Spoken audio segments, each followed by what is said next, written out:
¿Cómo van? ¿Bien, bien? Gracias a Dios. Qué bueno, me alegra. Buenas noches a todos, profe.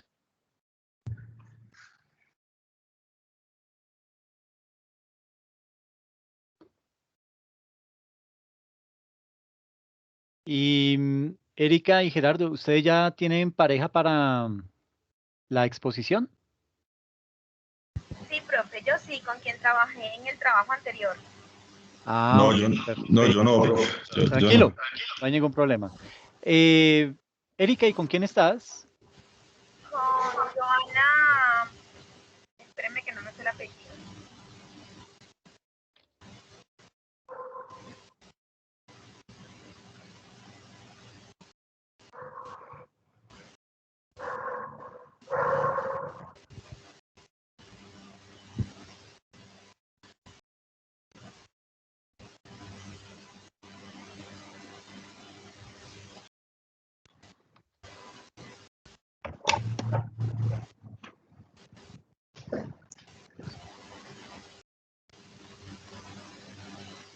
Joana Rojas, profe, se llama ella. Karen Joana Rojas. Ok, listo. Con ella fue con quien hice el trabajo anterior. Perfecto, no hay ningún problema. Entonces, bueno, espérenme, yo quito de aquí.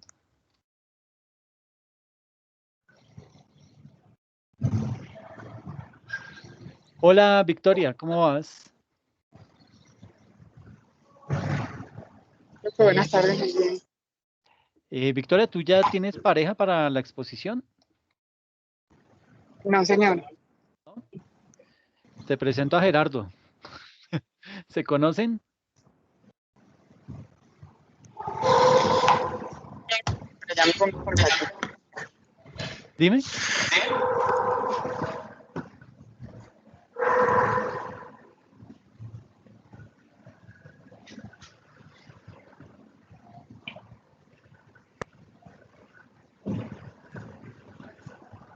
Bueno, veo por aquí a Yuri, veo a Vivian también. Yuri, ¿tú tienes ya pareja para la exposición?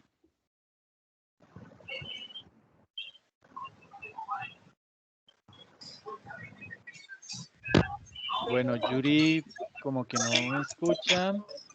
Vivian, hola, buenas tardes. Buenas tardes. Profe, qué pena que como los niños chiquitos. ¿Cuál exposición? ¿Cómo? Perdón. Dime.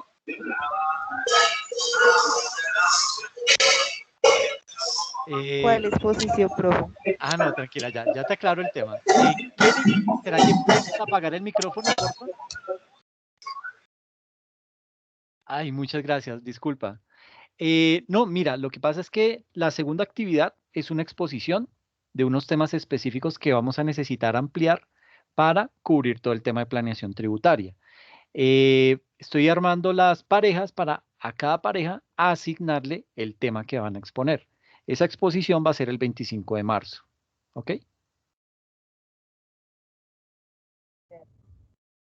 Listo. Y entonces te preguntaba, ¿tú ya tienes pareja? Es una exposición en parejas. ¿Ok?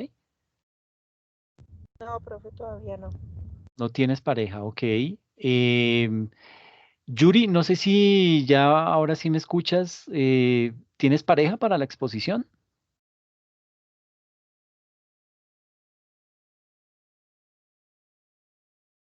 Bueno, Yuri está perdida. Kelly, ¿tú ya tienes pareja?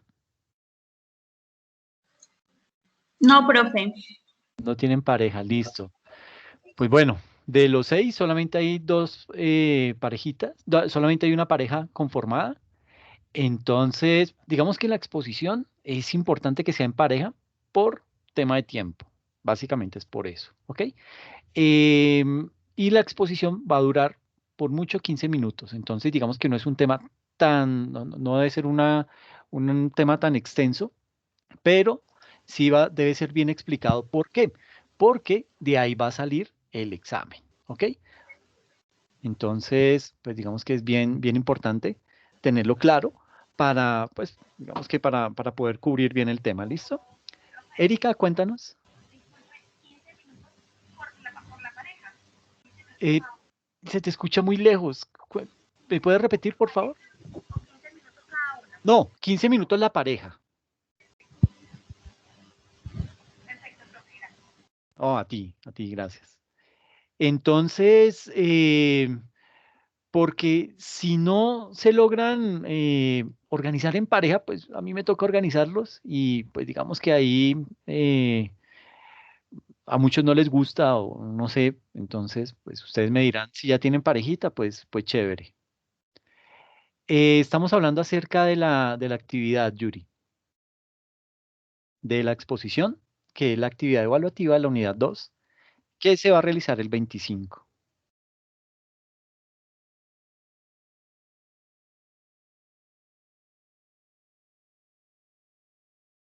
Bueno, no sé, entonces tengo, eh, porque entonces yo voy a armar las parejas, ¿listo? Como para que podamos ir avanzando en el tema. Lo otro es lo siguiente, hace 8 días, por temas de luz, yo no pude dictar la clase. Hoy la vamos a dictar, pero el sábado voy a hacer otra sesión, eh, solo para el que pueda. ¿Por qué es importante hacer esta sesión hoy y no haberla grabado y haber arrancado hoy con la siguiente? Porque es que la sesión que voy a hacer el sábado va a ser de un caso práctico. Hoy vamos a ver vamos a ver la estructura de la planeación tributaria con unos ejemplos, ¿ok? Y ya el sábado vamos a ver un caso práctico que va a ser un poquito extenso. ¿Por qué? Porque es un caso de la vida real, un caso de una empresa que es de una persona natural, pero es obligada a llevar contabilidad y vamos a analizar 5 periodos, o sea, 5 años, ¿ok? Y vamos a lograr determinar ahí, por medio de la planeación tributaria, cuánto dejó de ahorrarse esta persona por no haber realizado una buena planeación tributaria. Entonces, simplemente pues para decirles, aquellas personas que puedan, el sábado nos vamos a ver aquí en una sesión, en la sala que tenemos programada, nos vemos de 4 a 6 de la tarde, ¿ok? Solo para las personas que puedan, no hay ningún problema, eso queda grabado, yo subo el video a la plataforma y no hay inconveniente, pero si es, qué bien, qué bien, Yuri, chévere. Pero sí es importante que hoy podamos cubrir el tema. Prefiero hacerlo así, ¿por qué? Porque vuelvo y les reitero, el tema de hoy es bien importante. Entonces, quiero explicarlo porque si no, ustedes van a quedar con dudas y cuando veamos el caso práctico, se me van a perder aún más. Inclusive, el tema de las exposiciones también es complementario a todos los temas que estamos hablando. Entonces vamos a tener que hablar acerca de los beneficios e incentivos tributarios, vamos a tener que hablar acerca de lo que es la equidad tributaria, vamos a tener que hablar acerca de las generalidades del impuesto sobre la renta. Y es bien importante el impuesto sobre la renta porque básicamente sobre ese impuesto es que se realiza la mayor cantidad de la planeación tributaria, ¿ok? No significa que en los otros impuestos no se pueda, no significa que de pronto en un IVA uno no pueda, pero es que tiene un problemita la planeación tributaria sobre los impuestos indirectos. Y es que la mayoría de la planeación tributaria que uno realiza en esos impuestos indirectos va a ser, sí, Erika, ya se lo voy a socializar. La mayoría de los temas de la planeación tributaria que uno realiza en impuestos indirectos para el fisco es elusión. ¿Ok? Entonces, suena raro y me van, pero ¿cómo así que? Sí, señores, eso pasa. Entonces, pues nada, vamos de una vez a asignarles bueno, yo voy a organizar. ¿Hay alguna pareja que ya esté conformada aparte de la de Karen y la de Erika? Para que no vaya a cometer errores ahorita cuando conforme las parejas.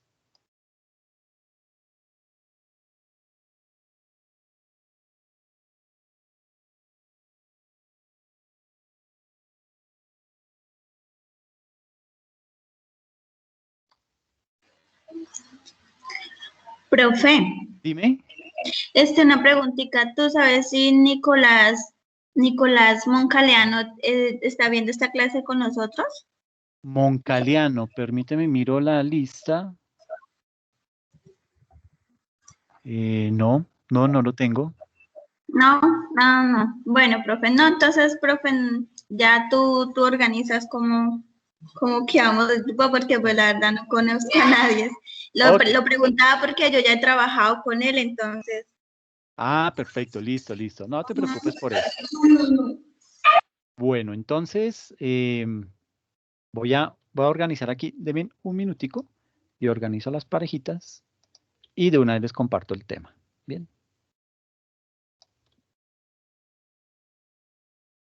Esto es bien importante, digamos que, muchachos, esto es un tema que está exigiendo hoy en día nuestra profesión y es el poder trabajar colaborativamente, es poder trabajar en grupo, porque los proyectos se desarrollan básicamente es en grupo. Entonces, se está exigiendo mucho dentro de nuestro perfil ese tipo de habilidades blandas, ¿ok? De competencias blandas. Entonces, pues como para que lo tengan presente, esto no lo estoy haciendo porque, ay, no, es que me quiero quitar una clase de encima, ¿no? Porque igual yo las sesiones las tengo que dar completas, ¿ok? O sea, ahí se tiene que ver en la plataforma las 8 sesiones. Entonces, eso no es que con esto yo esté ahorrando algo, me esté quitando algo de encima.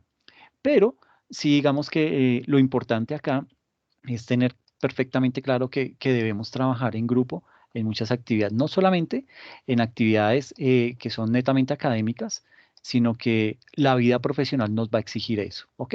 Entonces, para que lo tengan presente, eh, es posible que alguno diga, no, pero es que él no se conecta, nunca lo encuentro, ok, pero van a tener que resolver el problema porque, ¿qué pasa en las entidades, en las empresas?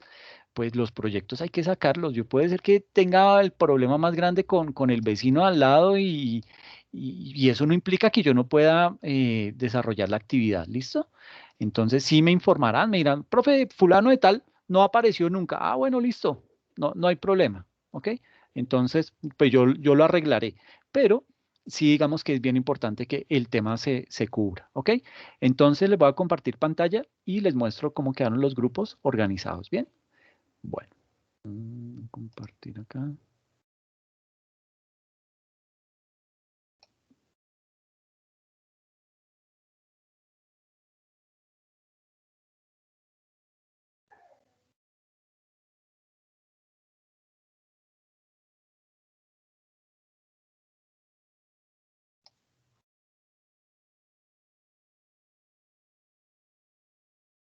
¿Alguien está viendo mi pantalla? ¿O todavía no? No, profe, yo no lo veo. No la están viendo, ok. Ok, venga aquí, ¿qué pasa?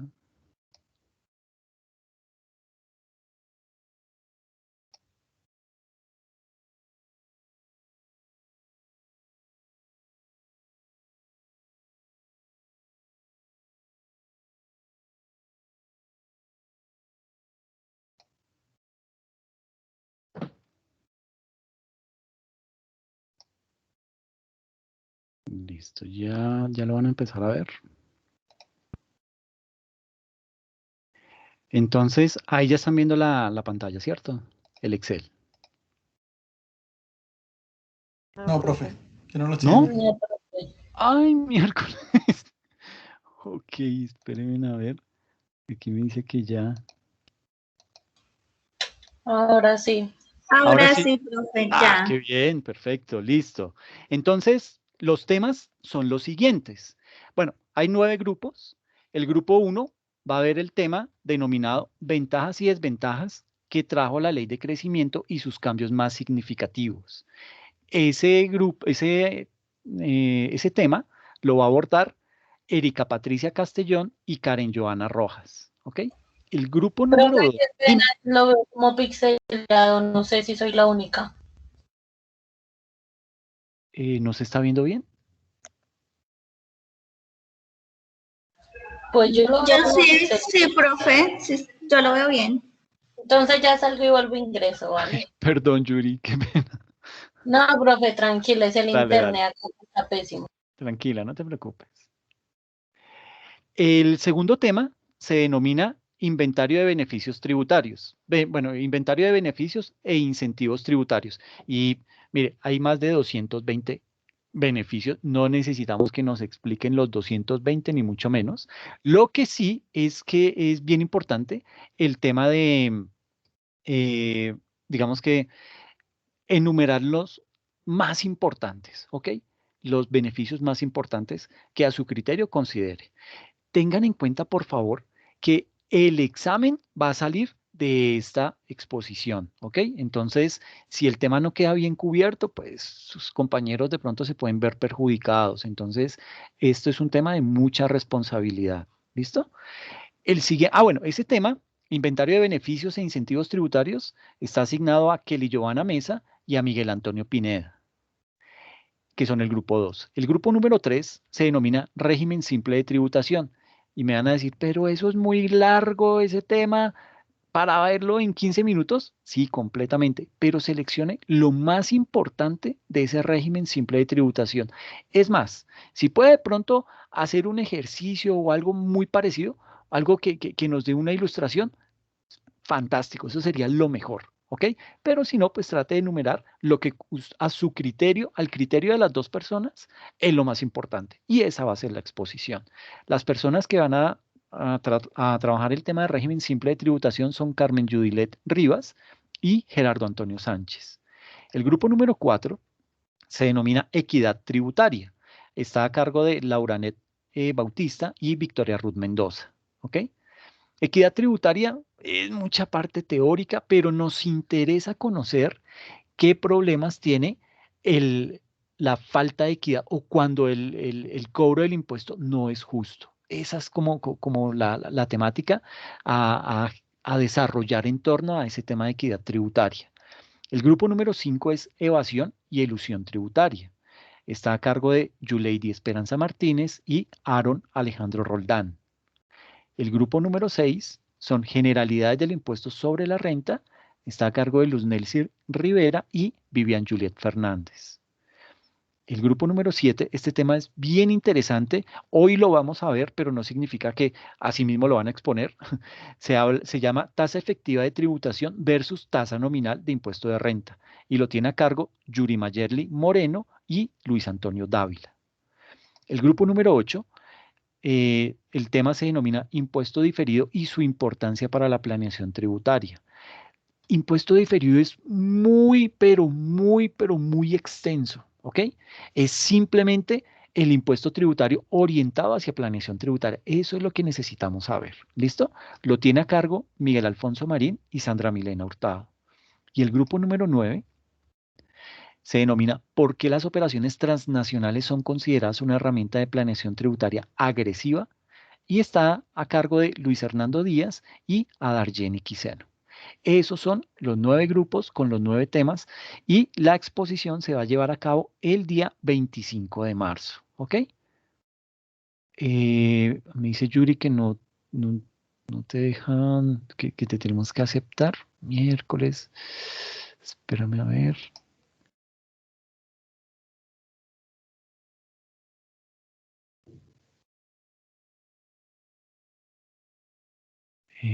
Pero no me aparece ahí para aceptarte invitación.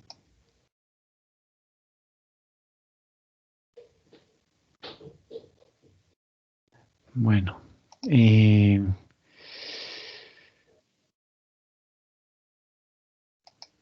ok, Victoria ya está admitida.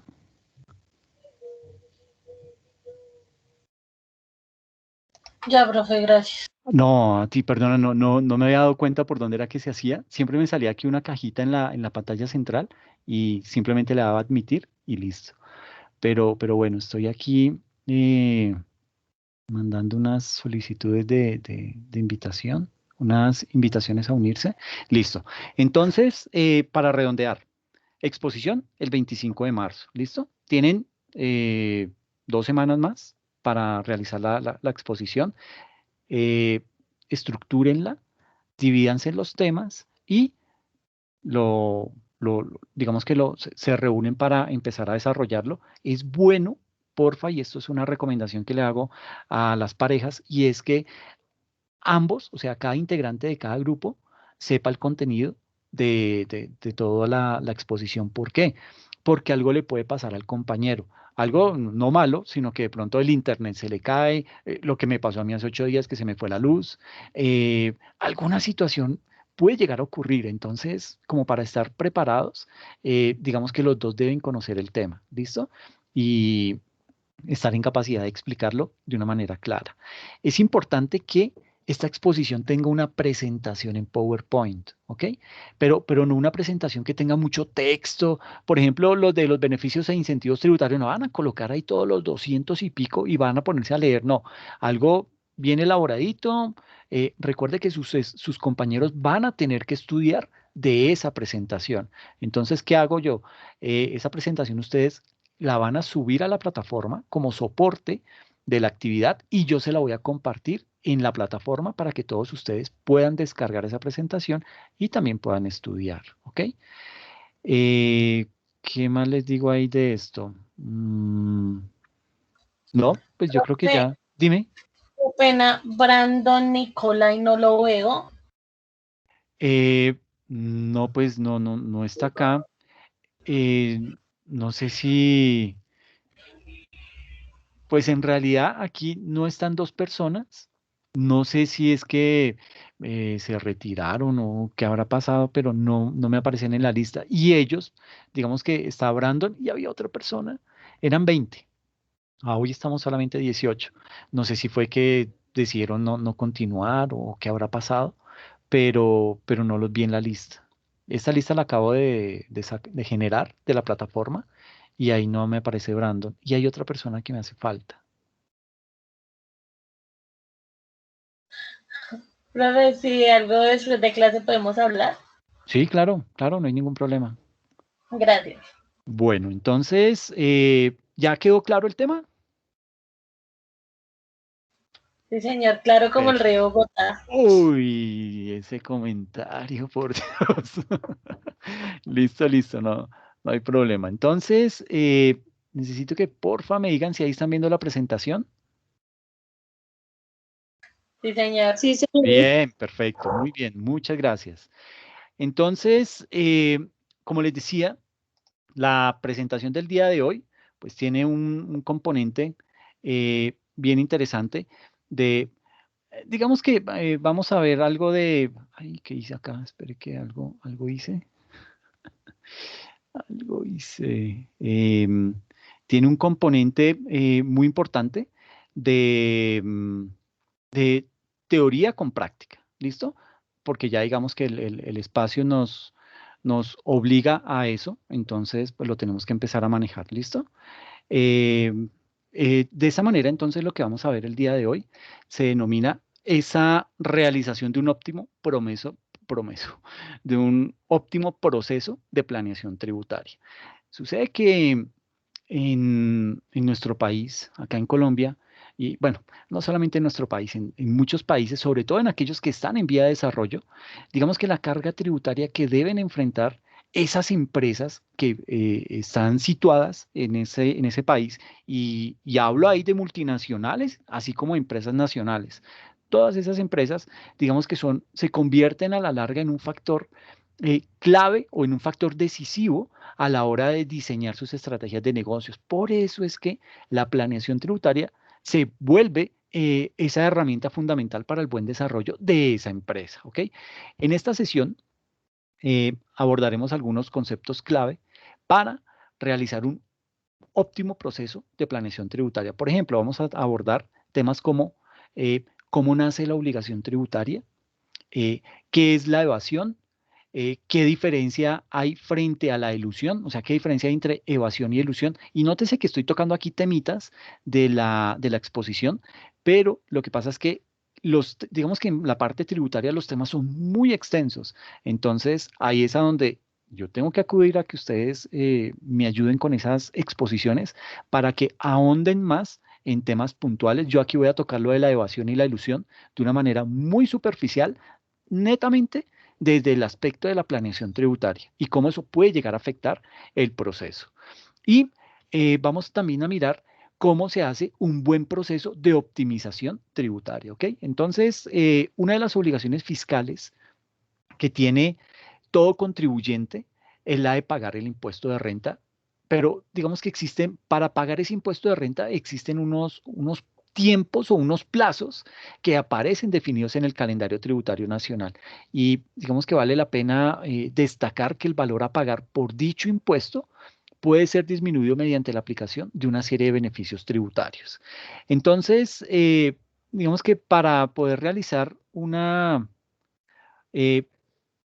planeación tributaria debemos tener varios conceptos claros. Por ejemplo, la obligación tributaria. ¿Qué es la obligación tributaria? Básicamente, la Constitución Nacional nos muestra, o bueno, la Constitución Política establece que son los ciudadanos y las personas las que deben contribuir al financiamiento de los gastos e inversiones del Estado dentro de conceptos de justicia y equidad. Y a su vez, el Estatuto Tributario establece que los contribuyentes o los responsables directos del pago de los tributos son los sujetos respecto de quienes se realiza el hecho generador de la obligación sustancial.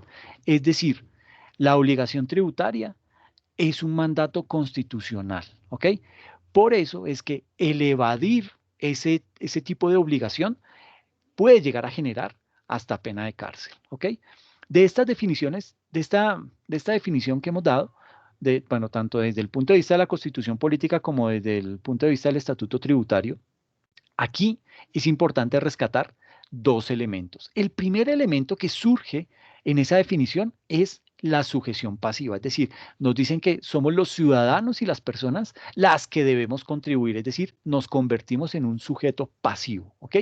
Y digamos que esa sujeción pasiva a los impuestos es cuando la ley prácticamente determina que una persona en particular está obligada a pagar un impuesto y en ese orden de ideas lo que hace es que le establece las condiciones bajo las cuales esa persona específica está obligada a pagar un impuesto, ¿ok? Ahora, aquí hay que diferenciar también que es muy diferente pagar que declarar, ¿ok? Yo puedo estar obligado a declarar, pero mi declaración puede salir en cero, ¿ok? Pero el hecho que yo sepa que me sale en cero no me exime del hecho de declarar. Entonces, tengo que cumplir con esa obligación, con esa responsabilidad que me dictamina, por un lado, la Constitución Política y por el otro, el Estatuto Tributario. Entonces, el primer elemento es la sujeción pasiva, es nosotros los ciudadanos y las personas que somos los que estamos obligados digamos que a contribuir con el pago de nuestros impuestos para que el Estado pueda seguir funcionando. Y el segundo elemento es el hecho generador, ¿ok? Este hecho generador básicamente lo que hace es que determina las circunstancias, y las circunstancias pueden ser de modo, tiempo, lugar, ¿sí? En las que se entiende que un tributo nace a la vida jurídica y estas personas, ese sujeto pasivo, está obligado a realizar el pago o a realizar la declaración o a realizar el recaudo, entre otras cosas, ¿ok? Entonces, bien importante de esta definición lograr extractar esos dos elementos. La sujeción pasiva de los tributos, que somos las personas naturales o jurídicas que estamos obligados a contribuir al financiamiento del Estado. Y por el otro, el hecho generador, que es cuando un tributo nace a la vida, ¿ok? Nace a la vida tributaria y ahí nos dicen, ok, entonces mire, sale este nuevo impuesto, el impuesto a la riqueza, ese impuesto lo van a tener que pagar las personas que tienen un patrimonio de 5.000 millones de pesos hacia arriba y van a tener que pagar el 1.5%. Eso lo estipula la misma entidad que se encarga de, bueno, el Congreso en este caso, cuando aprueba un nuevo impuesto para las personas o para las personas naturales o jurídicas, ¿ok? Entonces, en este orden de ideas, básicamente, y si alguien puede, porfa, como estoy en la presentación, no puedo dar a admitir, si alguien... Ya, profe, tranquilo. ¿Me puede? Gracias, muchas gracias. Entonces, digamos que hay que tener en cuenta unos conceptos clave. Digamos que el concepto de obligación tributaria se vuelve importante. ¿Por qué? Porque sucede que de aquí, de esa obligación tributaria, se desprenden tres conceptos que son generalmente mencionados cuando realizamos un debido proceso de planeación tributaria. ¿Cuáles son esos conceptos clave? El primero, pues, habla acerca de la evasión. ¿Qué es la evasión? Y eso nuestros compañeros lo van a explicar muchísimo mejor. Esto es simplemente un brochazo que voy a dar acá. La evasión, como su nombre lo indica, es evadir una responsabilidad, ¿ok? En este caso, evadir la responsabilidad o la obligación tributaria. A eso hace referencia ese término de evasión. Ahora, la evasión puede darse por muchísimas causas. De hecho, es común en muchos países, inclusive Colombia, ¿ok? Entonces, la evasión en términos prácticos es cuando un contribuyente, a pesar que cumple como un sujeto pasivo y digamos que no solamente él cae como un sujeto pasivo, también se cumple el hecho generador y a sabiendas de que esas dos características él las reúne, decide no realizar el pago o el recaudo del impuesto. Se hace el loco. ¿Listo? Pero no es solamente la evasión. Digamos que aquí también fluye lo que es la elusión. Y por elusión, digamos que la ilusión es un concepto muy distinto. Y de este tema de la elusión han nacido nuevas políticas frente a las estrategias de planeación tributaria. Eh, la elusión es construir una estructura que jurídicamente es viable, jurídicamente es legal, pero su propósito es desviar los puntos de los cuales, o bueno, los puntos en los cuales se puede cumplir el hecho generador o la sujeción pasiva. En otros casos, también el tema de la causación del impuesto, es decir, algunos contribuyentes crean toda una estructura o todo un marco en virtud del cual, atendiendo a estrategias 100% legales, no se da ni el hecho generador, ni la causación o la sujeción pasiva de un impuesto. ¿Ok? Entonces, nótese la diferencia que existe entre evasión y elusión. Ahora, existe un tercer componente, se llama la optimización. La optimización es un concepto muy novedoso y básicamente tiende a ser una forma de planeación en la cual el resultado no necesariamente es el de eludir la obligación tributaria, ¿ok? La optimización es ese proceso de planeación que casi todos los contribuyentes realizan de forma tal que puedan atender las reglas tributarias sin que eso pueda llegar a entenderse como, como de pronto un abuso tributario y que de pronto pueda llegar a tener algún tipo de efecto en su carga tributaria, ¿ok? Entonces, estos tres elementos, digamos que han generado que surjan nuevas perspectivas en el mundo. Y esto lo vamos a ver más adelante. Y es muy importante tenerlos en cuenta porque muchas veces la planeación tributaria puede caer, bien sea en la evasión o bien sea en la elusión. Y en estos casos, ese tipo de prácticas están sancionadas por la ley. Entonces, digamos que hay que tener mucho cuidado. ¿Por qué? Porque es que ya el gobierno nacional, en cabeza de la DIAN, pues ya han logrado determinar cuáles son las mejores prácticas para realizar una planeación tributaria y de esa forma pues ya lo tienen tipificado y las conocen. Pero cuando ven que es la primera vez que usted la va a hacer y que como que logró reducir mucho, entonces como que dicen, espere, esto, ahí en el Muisca le sale una alertica que le dice, oiga, pilas con este señor, vaya, revíselo. Entonces comienza todo un proceso de investigación y bueno, venga a ver qué es lo que está haciendo. ¿Por qué? Porque es que no solamente se puede configurar este hecho de evasión o de ilusión.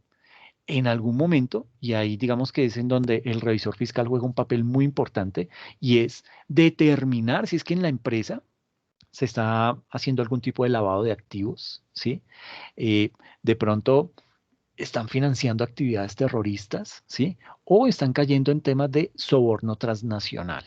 Entonces, no solamente estamos hablando de estos dos tipos de problemas o de delitos que se pueden configurar en un proceso tributario, sino que hay muchos más. Y cuando yo estoy haciendo, por ejemplo, planeación tributaria, desde el punto de vista de tratar de, digamos que configurar unos negocios transnacionales, ahí es posible que de pronto yo me pueda ver inmerso en problemas de sobornos, en problemas de lavado de activos, etcétera, etcétera. Entonces hay que tener mucho cuidado con eso. ¿Listo? Ahora, eh, digamos que hay una pregunta que siempre se realiza en el marco del proceso de planeación tributaria y es, ¿la planeación tributaria siempre implica un efecto económico en la carga tributaria del obligado? Y digamos que aquí la respuesta a esta pregunta tiene varias particularidades. Por ejemplo, eh, no siempre la perspectiva o el hecho económico se mide desde la carga tributaria, es decir, desde el costo tributario de las operaciones. También se puede medir desde la perspectiva del flujo de caja, es decir, la disponibilidad de recursos y el capital de trabajo. Yo siempre les coloco un ejemplo y es simplemente para hacerme entender. Es la diferencia que existe entre vender un activo fijo en el mes de noviembre o en el mes de diciembre a esperarse y venderlo en el mes de enero. ¿Por qué? Porque es que en el mes de noviembre y diciembre usted está dentro de ese periodo contable, ¿sí? Entonces, si lo venden dentro de esos 2 meses, pues prácticamente ya en los otros 2 meses usted ya va a tener que declarar y pagar sobre eso. Ahí usted no, digamos que no pudo casi que trabajar ese dinero. Pero si usted lo vende en enero, el 2 de enero ese bien, pues va a tener todo ese año para poder trabajar el dinero. Óigase bien, no estoy diciendo que van a pagar menos impuesto o que le van a reducir. No, estoy diciendo simplemente que el hecho de pagar o el hecho de vender ese activo fijo el 2 de enero, y estoy yéndome al extremo, me va a permitir a mí poder tener un flujo de caja, poder trabajar con ese dinero durante todo ese año, a sabiendas que el siguiente periodo lo voy a tener que declarar, ¿ok? Pero tengo ese lapso de tiempo. Entonces, esa planeación tributaria no siempre implica un efecto económico en la carga tributaria del obligado. O sea, no solamente la planeación tributaria se hace con el objetivo de reducir o de pagar el justo impuesto, sino que también me permite tener alguna flexibilidad frente al poder trabajar esos recursos de una manera más efectiva. Y eso está dentro del ejercicio que vamos a trabajar el sábado. Para las personas que no lo saben, pues digamos que, y qué pena hago aquí este paréntesis, pero han llegado nuevas personas a la sesión. eh, ya asignamos los temas de exposición, ya asignamos las parejas, la grabación queda hoy mismo ahí en el chat de la materia y el día de mañana temprano, se sube el video de esta presentación para que ustedes puedan ver cómo quedaron designados los grupos, cuáles temas y aparte, el día sábado de 4 a 6 de la tarde vamos a realizar la reposición de la clase que hace 8 días no pude dictar por tema de fluido eléctrico. Entonces la vamos a dictar este sábado y digamos que ese caso práctico, como es tan extenso, me lleva 2 sesiones. Entonces la primera sesión la vamos a dictar el sábado de 4 a 6 y la continuamos el siguiente jueves, ¿ok? Es un caso bien interesante y ahí logramos ver no solamente que esta persona natural que está obligada a llevar contabilidad, eh, no solamente, digamos que no solo va a obtener un beneficio económico por haber efectuado una buena planeación tributaria, sino que aparte va a poder cumplir con lo que estábamos hablando, de manejar el dinero, de tener un flujo de caja mucho más eficiente durante un periodo específico dentro de un periodo fiscal específico, ¿ok? Pero bueno, entonces decíamos que esta planeación tributaria pues, no siempre se mide desde la carga tributaria, es decir, desde ese costo tributario de las operaciones. También, digamos que se puede medir esta planeación tributaria desde la perspectiva del flujo de caja. En segunda instancia, la planeación tributaria nos va a servir, o bueno, digamos que la planeación tributaria no siempre va a tener el propósito de reducir los costos tributarios o de maximizar el flujo de caja. También se puede llevar a cabo con el pronóstico de realizar una adecuada gestión de la administración de los impuestos y de esta manera, ¿por qué no?, evitar que surjan situaciones de riesgo para la compañía o para un contribuyente, es decir, que no pague dentro de los plazos estipulados, ¿sí? Que de pronto pues eso le va a generar una sanción. Entonces, desde ese punto de vista también se puede ver el tema de planeación tributaria. Es decir, no siempre la planeación tributaria tiene ese efecto económico, ¿ok? También se puede realizar por temas organizacionales, ¿bien? Ahora, casi siempre la planeación tributaria tiene como objetivo optimizar la carga tributaria de los contribuyentes o bien sea la disponibilidad de esos recursos. Pero, vuelvo y digo, no aplica al 100%. Pero eso no significa, el hecho que no me aplique para un periodo específico el tener un efecto económico, no significa que la planeación tributaria sea mala o no sirva, ¿ok? Ahora, digamos que, ¿será que la planeación tributaria solo aplica para el impuesto sobre la renta o su alcance puede llegar a otras clases de impuestos? Generalmente, la planeación tributaria se realiza para o se realiza sobre el impuesto sobre la renta, ¿ok? Ahora, esto, pues, ya sé que está generando inquietudes, pero esas inquietudes las vamos a ver a continuación, porque el tema es un poquito álgido, ¿ok? Entonces, digamos, hay diversos impuestos, ¿sí? Digamos que la respuesta a la pregunta anterior, que decía, bueno, pues básicamente es, generalmente la planeación tributaria se realiza sobre el impuesto a la renta, ¿sí? Esa es como la mejor práctica que se puede llevar a cabo. Ahora, vuelvo a la pregunta como para que no se nos vaya. ¿La planeación tributaria solo aplica para el impuesto sobre la renta o su alcance puede llegar a otras clases de impuestos?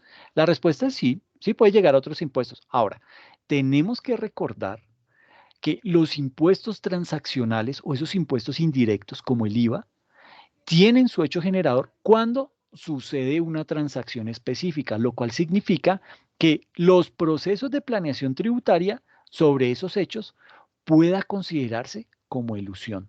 Por eso, generalmente la planeación tributaria no se enfoca en ese tipo de impuestos, para no darle, como se dice vulgarmente, papaya a la DIAN para que nos vaya a entrar a investigar o, en el peor de los casos, a sancionar. Ahora,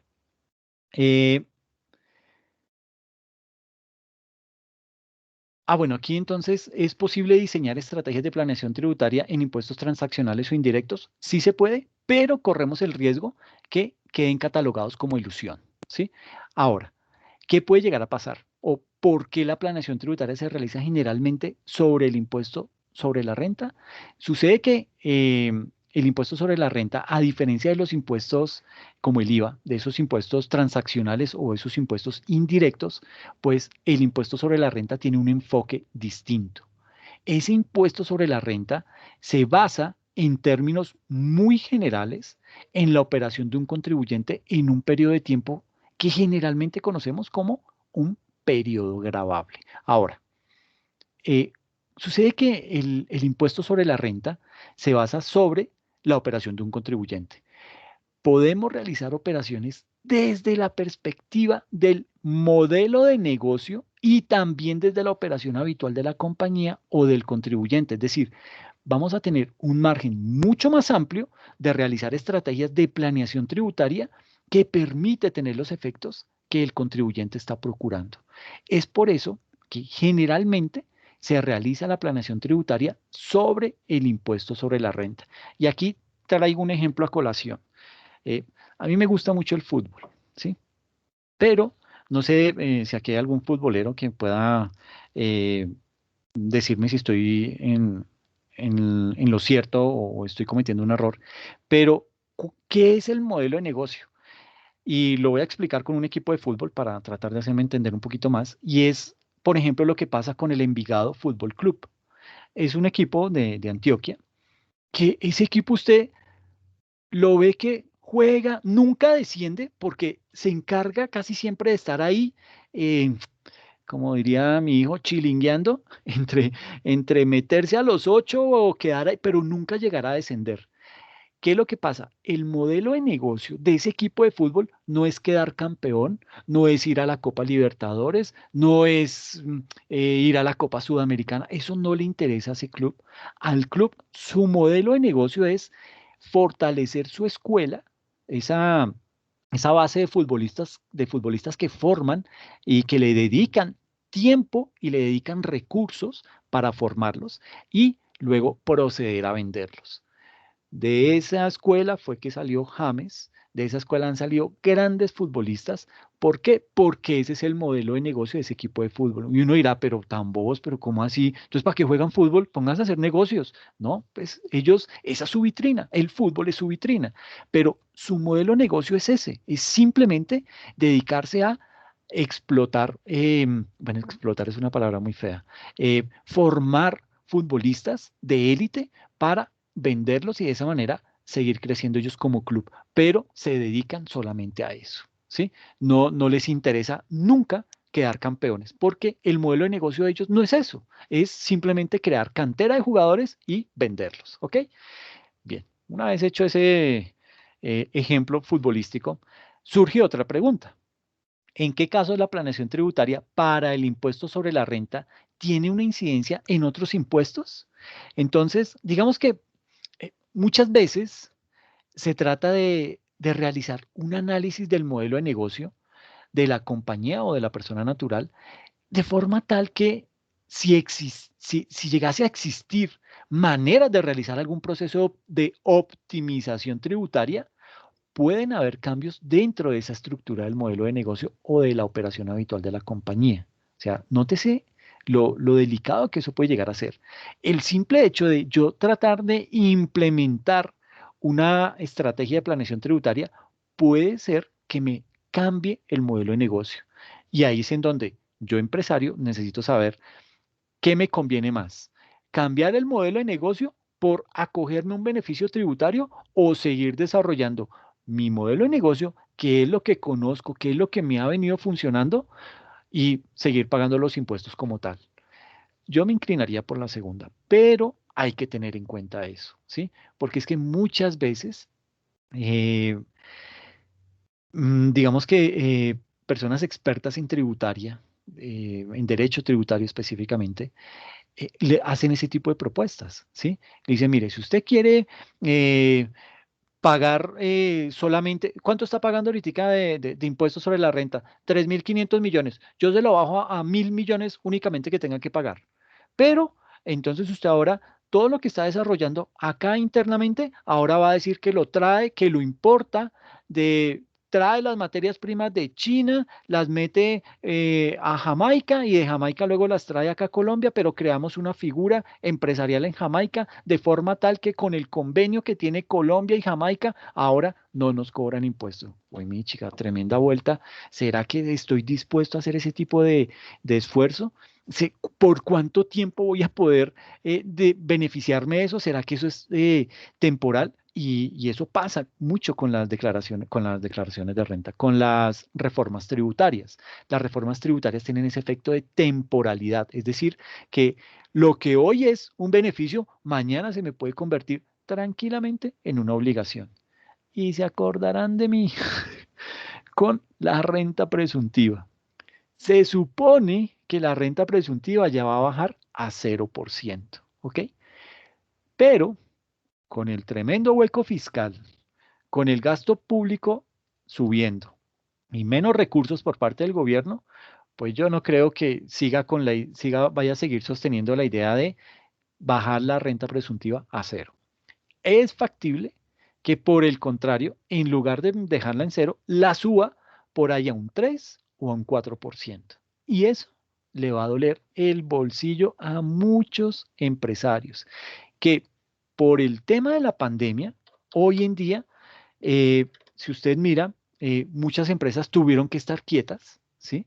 No pudieron desarrollar su objeto, y ahí es en donde el gobierno tiene que decir, bueno, ¿será que lo voy a cobrar, lo voy a castigar por una decisión mía de haberles dicho a todos que no podían salir, que no podían ir a trabajar, que todo era teletrabajo, pero si yo soy una empresa netamente manufacturera o industrial que necesito a mis empleados allá, no lo pude hacer, me tocó apagar las máquinas, me tocó cerrar completamente, ¿me van a castigar por eso? Digamos que esa respuesta la vamos a dar en otra sesión, pero por ahora les dejo la duda. ¿Será que el gobierno sería capaz de cobrarle una renta presuntiva? Ahora, ¿qué es eso de la renta presuntiva? Es lo que el gobierno estima que ese patrimonio que usted tiene debió haberle producido en el siguiente año, ¿sí? Es decir, que por el hecho de usted no haber puesto en funcionamiento el patrimonio líquido que tenía en el periodo anterior, el hecho de no haberlo puesto en producción no significa que por esa razón la DIAN o el Fisco Nacional va a dejar de obtener esos recursos. Entonces él dice, no tuvo ingresos, de malas, usted me paga con base en su patrimonio líquido del periodo anterior, del año anterior, usted me va a pagar el 1.5, el 2, el 3%, lo que esté estipulado en ese momento en el estatuto tributario, ¿ok? Entonces digamos que hay que tener mucha precaución con eso. Y eso es posible que pase ahorita con la reformita que están haciendo. ¿Listo? Eh, digamos que cuando, bueno, estábamos hablando de que cuando hay cambios dentro de esa estructura empresarial, puede llegar a darse el caso que haya otro tipo de efecto en otros impuestos. Por ejemplo, puede ser que yo celebre un contrato de colaboración porque es más eficiente para la estructura tributaria en renta y inclusive puede ser más eficiente para el modelo de negocio en general. Y ese contrato de colaboración entre las partes que están participando en el negocio trae un efecto en materia sobre el impuesto sobre las ventas, o sea, sobre el IVA, ¿ok? Es por eso que cuando vamos a modular nuestro negocio o vamos a crear el modelo de negocio como tal, todo el enfoque operacional y de negocio del cliente, digamos que hay un efecto en otro tipo de impuestos. Eh, hay que tener mucho cuidado y digamos que esto aquí lo vamos a desarrollar, pero, pero es de mucha precaución todo el tema de los impuestos, porque por un lado o por el otro, el gobierno trata de ganar, ¿ok? Bueno, em, entonces vamos a hablar acerca de las generalidades del impuesto sobre la renta. Este también es un temita de una exposición, pero lo voy a tocar muy por encima. ¿Alguien quiere participar? Profe, yo tengo una pregunta, qué pena. Dale. Resulta que el año pasado, a raíz del COVID, ampliaron un decreto que fue el 551, que es el que habla del IVA, de que determinados productos están exentos de IVA. Yo puedo coger de ese impuesto de IVA que me quedó como saldo a favor para que la renta no me dé tan alta y trasladarlo al costo sin ningún, ¿cómo se diría? Como sin ningún problema jurídico. O sea, ¿Qué es lo que pasa? Sí. Ese impuesto, el decreto 551 dice que determinados productos de la parte textil quirúrgica quedaron exentos de IVA para la venta, pero resulta que la tela con la que se construye, como la que se hacen esos trajes, sí viene con IVA. Eso generó el año pasado muchos IVAs a favor. Muchísimas empresas durante todo el año tuvieron IVAs a favor. ¿Qué hicieron? A cierre de año dijeron, se les ocurrió la idea de trasladar más del 50% de ese IVA directo al costo, porque nunca la DIAN me lo va a devolver. Eso se puede hacer. Uy, no, ahí corren un riesgo impresionante de que los investigue la DIAN. ¿Por qué? Porque, pues, por puro sentido común, yo digo, bueno, ¿y por qué no me pidió el saldo a favor? ¿Por qué no lo pagó y yo le hago la devolución? ¿Será que tiene miedo de algo? ¿De que de pronto yo lo vaya a investigar como ente regulador, como ente recaudador del impuesto? Entonces, digamos que ahí es un tema que hay que mirar con mucho detenimiento, porque me atrevería a decir que el hecho de, bueno, la ley, es que ese decreto no lo tengo muy presente, ese decreto que dice cómo se puede jugar con ese valor. Yo lo tengo que pagar para que luego me lo reembolsen, ¿O No. puedo disponer directamente a mi criterio de esos recursos? Él dice, ese decreto habla de que todo lo que yo compre durante el periodo de la pandemia, desde que haya emergencia sanitaria, ese IVA yo lo voy a declarar como saldo a favor, pero nunca, él es claro, nunca lo voy a poder compensar.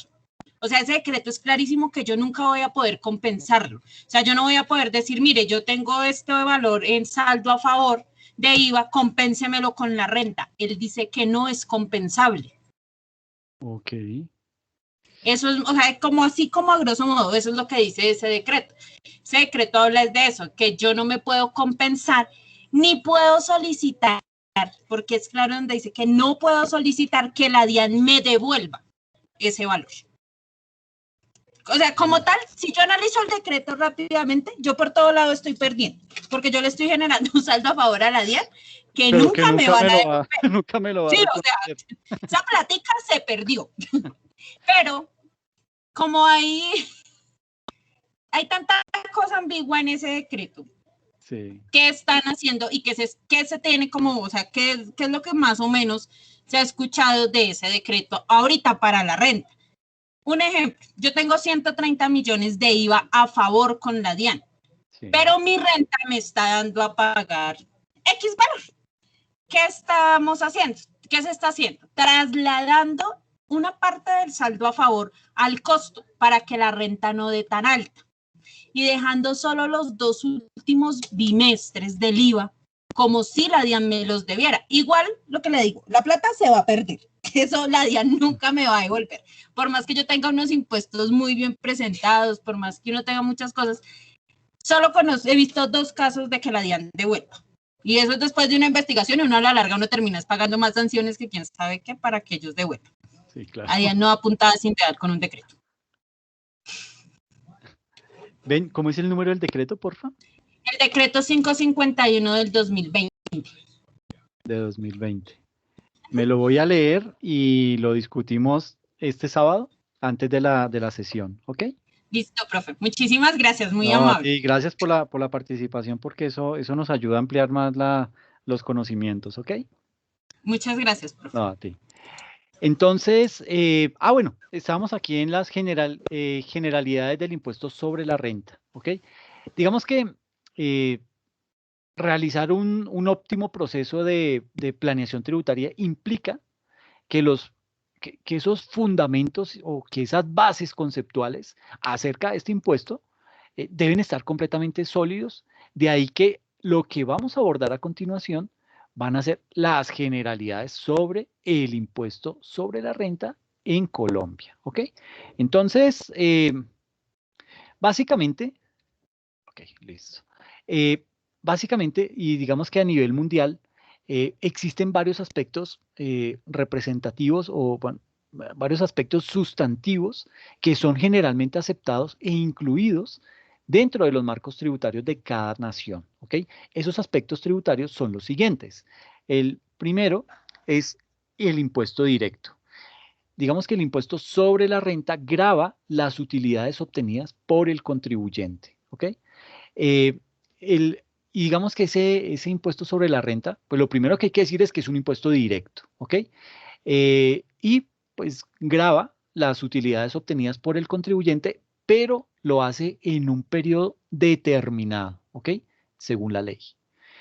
El segundo aspecto es que el impuesto sobre la renta es un impuesto progresivo. O sea, tenemos que es un impuesto directo, ahora tenemos que es un impuesto progresivo. Y se dice que es progresivo en la medida que tiene por objeto generar una mayor tributación en la medida que haya una mayor base gravable, ¿ok? Ahora, no solo depende de eso. Podríamos tener mayor base y una tarifa estática y eso implicaría que habría un mayor pago de tributos mientras el contribuyente obtenga mayores ingresos, ¿ok? Algunos países, incluido nuestro país, incluido Colombia, respecto de las personas naturales, establece que cuando va creciendo la base gravable, la tarifa también se incrementa, de forma tal que entre mayor base se tenga, va a haber una mayor tarifa y por ende, un mayor recaudo. Y de esa manera, pues se está consultando lo que es la capacidad contributiva del contribuyente, de forma que ese impuesto sobre la renta sea progresivo. Y el otro aspecto, el tercero, es la fuente, ¿ok? Los estados generalmente gravan los ingresos obtenidos por un contribuyente de su territorio. Bueno, digamos que graba los ingresos obtenidos de un contribuyente de su territorio sin perjuicio que a los residentes en muchísimos estados se les grave las rentas obtenidas en ese país o en cualquier parte del mundo. Generalmente, el concepto de fuente, digamos que es relevante porque los países tienden a tributar cuando algo se origina dentro de su territorio. Es normal, ¿sí? Ahora, todas las personas son contribuyentes del impuesto y pagan respecto de esas rentas obtenidas dentro de ese país y que se consideran fuentes de renta nacional en ese estado, ¿ok? Y aquí vienen muchos de los temas que se han discutido a nivel tributario y es, pero ¿por qué yo tengo que pagar si yo soy nacional colombiano y mis rentas las estoy obteniendo, qué sé yo, en Chile? Entonces, ¿por qué tengo que pagar allá y tengo que pagar acá? Entonces es ahí cuando los países hacen esos acuerdos en donde le dicen, ok, no se preocupe, si usted está generando esos ingresos en Chile, declare y pague en Chile. ¿Ok? No tiene que hacerlo acá en Colombia. Y pues digamos que eso es un alivio para, para el empresario o para la persona que está generando ese tipo de ingresos en esos en el exterior. ¿Ok? Ahora, digamos que en el caso de Colombia hay algunos aspectos sustantivos que debemos resaltar para efectos de esa planeación tributaria, pero sobre el impuesto sobre la renta. ¿Ok? Entonces, en primera instancia, digamos que tenemos que hablar acerca de los sujetos pasivos. La normatividad tributaria en Colombia establece que las personas naturales y jurídicas o asimiladas que se consideren residentes para efectos fiscales están sometidos a imposición por sus ingresos o rentas de fuente mundial. ¿Esto qué quiere decir? Que pagan impuestos sobre la renta por los ingresos que obtengan en Colombia, pero también por los ingresos que puedan obtener en otros estados del mundo, ¿ok? Que era lo que estábamos hablando ahorita entre Colombia y Chile. Contrario a ello, las personas naturales y jurídicas o asimiladas que no sean residentes, que no sean consideradas residentes en Colombia, eh, digamos que únicamente van a estar grabadas en Colombia por sus ingresos y por sus rentas que se consideren son de fuente nacional, ¿ok? Ahora, desde el punto de vista de la fuente, digamos que, bueno, para efectos de la fuente, Colombia tiene establecido expresamente cuándo un ingreso es considerado de fuente nacional o de fuente extranjera, ¿sí? Por regla general, un ingreso es considerado de fuente nacional cuando el hecho que lo origina se realiza en Colombia, ¿ok? Por ejemplo, una prestación de servicios dentro de nuestro país. Ahora bien, eh, digamos que algunos casos expresamente señalados en la ley, como sucede con la prestación de servicios técnicos o de asistencia técnica, están grabados en Colombia como ingresos de fuente nacional independientemente que su prestación de servicios se realice en Colombia o desde el exterior. El tercer aspecto es la tarifa. Y digamos que como lo hemos venido mencionando, las personas naturales tienen unas tarifas que son de carácter progresivo. Sin embargo, las personas jurídicas o asimiladas, generalmente en Colombia, han tenido una tarifa estática en el tiempo. Ahora, cuando me refiero a tarifas estáticas, digamos que no. Qué pena, tienen un micrófono abierto o alguien quiere participar. Ok. Hola, profe. Mi WhatsApp me está funcionando aquí. Hola, buenas tardes. Buenas noches. No era yo la del ruido, pero sí quería participar desde hace rato. Ay, perdóname, no me había dado cuenta.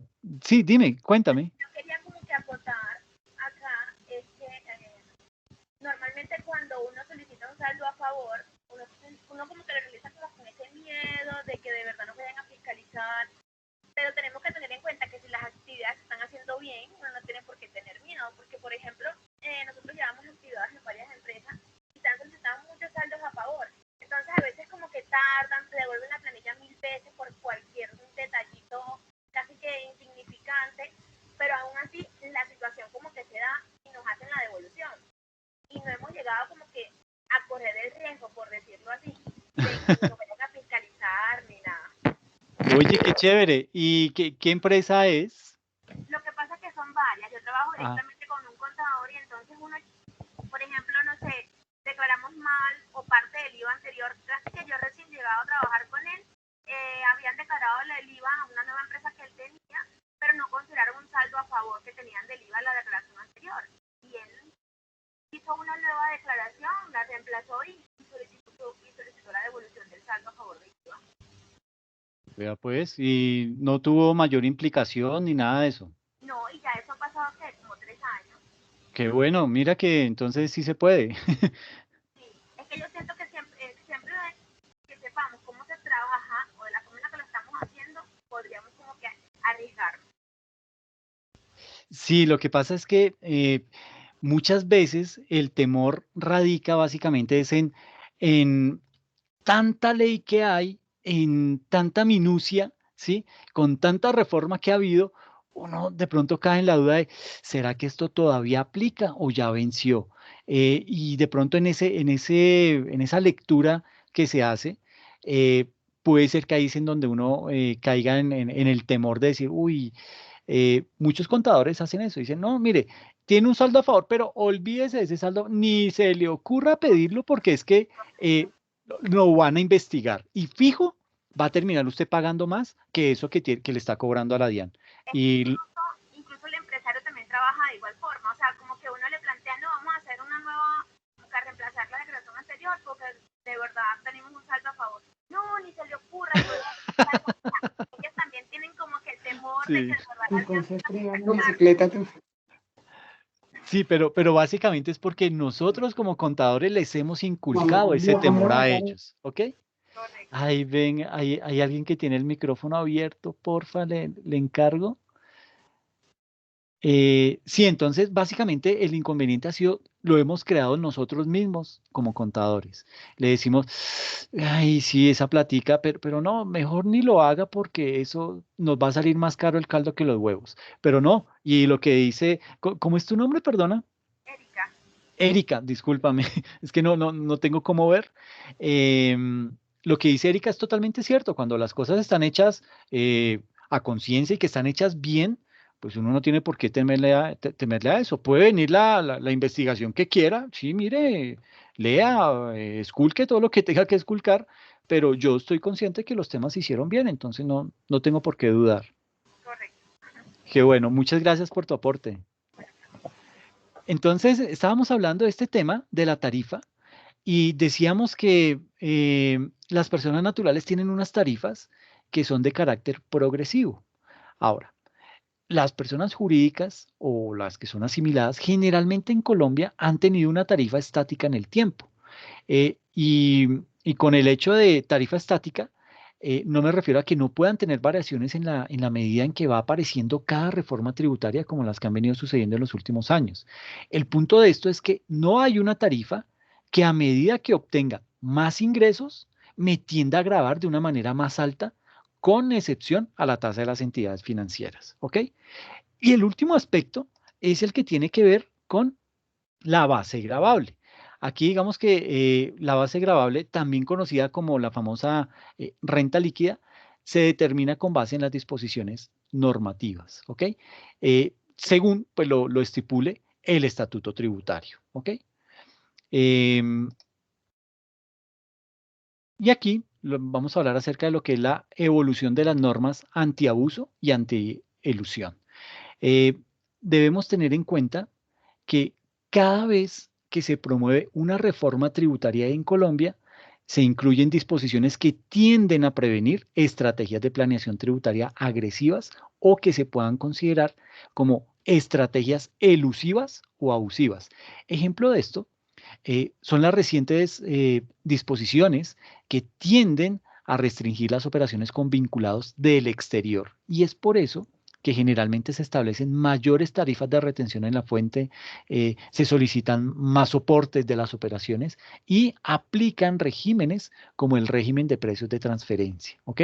¿Por qué? Porque el Estado se ha dado cuenta que una forma de ejercer una planeación tributaria agresiva es precisamente teniendo un vinculado económico en el exterior, otra empresa puente en el exterior. Entonces, eso lo tratan de, digamos que ya se han dado cuenta y dicen, no, pero venga, vamos a hacer una reforma tributaria, tratemos de prevenir ese tipo de cosas. Y si no lo podemos prevenir, por lo menos elevemos tarifas en otro tipo de impuestos para que tratemos de una o de otra manera desestimular esa práctica. ¿Ok? Entonces, básicamente, en los últimos 10 años, Colombia ha tenido 7 reformas tributarias, por Dios santo, eso no. Colombia es feliz haciendo reformas tributarias. Eso habla de desorganización estatal, eso habla de falta de unidad o falta de gobernabilidad. ¿Por qué? Porque no es posible que no se puedan poner de acuerdo y tengan que cambiar. ¿Cómo es posible que de un año al otro, del 2009 al 2010, cada año vino incorporada con su reforma tributaria debajo del brazo? Eso no tiene presentación. Uno dice, bueno, hombre, por lo menos espérese en 2 añitos y denos espacio. Pero este tema de todas estas reformas tributarias en tan corto tiempo, lo único que hace es que desestimula la inversión extranjera y genera temor en los empresarios colombianos. ¿Ok? Porque uno no sabe en qué momento le cambian las reglas del juego. ¿Listo? Entonces hay que estar muy preparados con eso. Cada que hay una reforma tributaria, hay que tratar de documentarse al máximo, inclusive antes de que salga, porque siempre dan pinceladas de cómo puede llegar a quedar, de qué se puede llegar a subir. Por eso les hablo acerca de la renta presuntiva. Y digamos que desde ese punto de vista muchas cositas pueden cambiar. Entonces, en la medida en que van saliendo esas pinceladas de esos posibles cambios que va a traer esta nueva reforma tributaria, pues si uno ya está preparado, pues de pronto puede salirle adelante a la misma norma. ¿Ok? Entonces, como les decía aquí, en los últimos 10 años, 7 reformas tributarias, ¿ok? Y eso, pues básicamente, se han ido, digamos que esas normas se hacen pensando básicamente en disposiciones y en normas antiabuso y antielusión. Y la más reciente es la del año 2019, la Ley 2010, que ratificó muchos puntos de la inexequibilidad de la ley de financiamiento, pero también incluyó disposiciones que tienden a prevenir el abuso y la ilusión.